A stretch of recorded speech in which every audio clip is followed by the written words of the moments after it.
Netflix, Adobe, NASA, Google, Microsoft, OpenAI, Jupyter, LangChain, CrewAI, Aider. What do they all have in common? They all depend on a single Python package, LiteLLM. 96 million downloads a month. Over 2,000 packages depend on it. If you are using a coding agent, it probably runs on LiteLLM. If you are running AI in production, LiteLLM is almost certainly in your stack. Even OpenClaw recommends it in their official docs.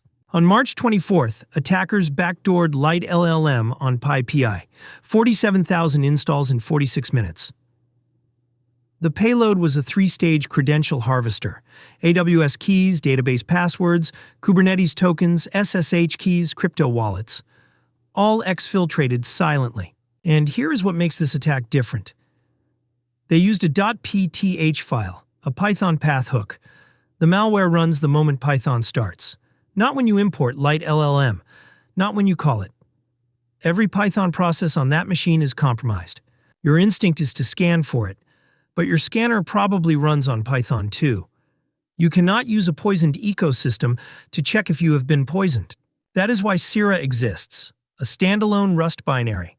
No Python, no dependencies. Download it, run it, know in minutes whether you are compromised. Send this to your CTO, go to github.com/makash/Scira, run it now.